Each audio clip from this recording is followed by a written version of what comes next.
केशोद शहर नजीक पीपड़ी धारा आवेल राम जानकी मंदिर माधव गौशाळाમાં પોલીસની ઝડપે સલાક સુરક્ષા વ્યવસ્થા વચ્ચે આંતરરાષ્ટ્રીય હિન્દુ પરિષદની એક બેઠક યોજવામાં આવી હતી।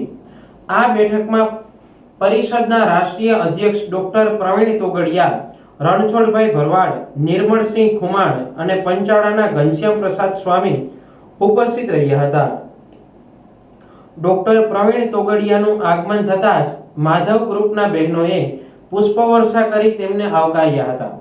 સભા યોજાય તે પહેલા સ્થાનિક આયોજક એવા હિન્દુ સંગઠનના કાર્યકરોએ ડોક્ટર પ્રવીણ તોગડિયા અને ઉપસ્થિત મહેમાનોને પુષ્પગુચ્છ આપી શાલ ઓઢાડી સન્માન કર્યું હતું।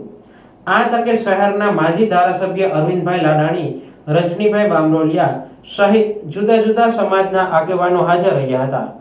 ડોક્ટર પ્રવીણ તોગડિયાએ હિન્દુ સંગઠનો એક થાય તે માટે હિન્દુ સમાજના કાર્યકરોને મળી રામ મંદિર નિર્માણ કરવા સહિત એક મોટી હિન્દ ફોજ તૈયાર કરી હોવાનું જણાવી હાલ જૂનાગઢ જિલ્લામાં અસંખ્ય જગ્યાએ બજરંગ દળ હસ્તક હનુમાન ચાલીસા કેન્દ્ર શરૂ કરવામાં આવ્યા હોવાનું જણાવ્યું હતું।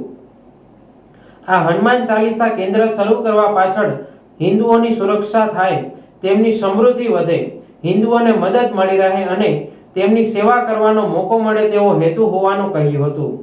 વધુમાં નજીક સમયમાં નવરાત્રી આવનાર હોય, નવરાત્રી અંગે હિન્દુ પરિષદના આયોજન વિશે પૂછતા નવરાત્રીમાં આઠમના દિવસે ગરબીમાં શસ્ત્ર પૂજન થશે।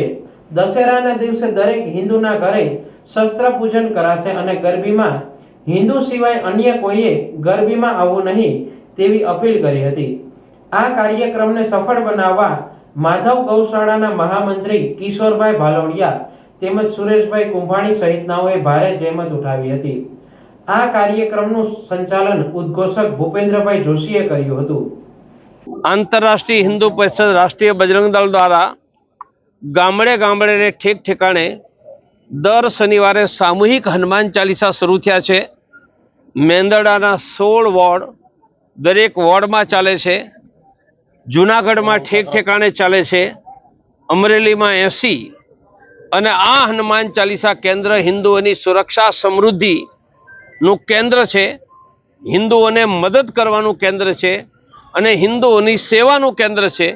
આવું હનુમાન ચાલીસા ચલાવવાનું અભિયાન દેશમાં આંતરરાષ્ટ્રીય હિન્દુ પરિષદ રાષ્ટ્રીય બજરંગ દળે શરૂ કર્યું છે। આવનારી નવરાત્રી આવે છે એને લઈને નવરાત્રીમાં શસ્ત્ર પૂજન, દરેક ગરબીમાં આઠમને દિવસે શસ્ત્ર પૂજન અને દશેરાના દિવસે દરેક હિન્દુના ઘરમાં શસ્ત્ર પૂજન અને ગરબીમાં હિન્દુ સિવાય કોઈ આવવું નહીં, કારણ કે મુસલમાન મૂર્તિ પૂજામાં માનતા નથી, એટલે અમારી મૂર્તિમાં આવીને તમારે અભડાવવાનું કામ નહીં કરવાનું।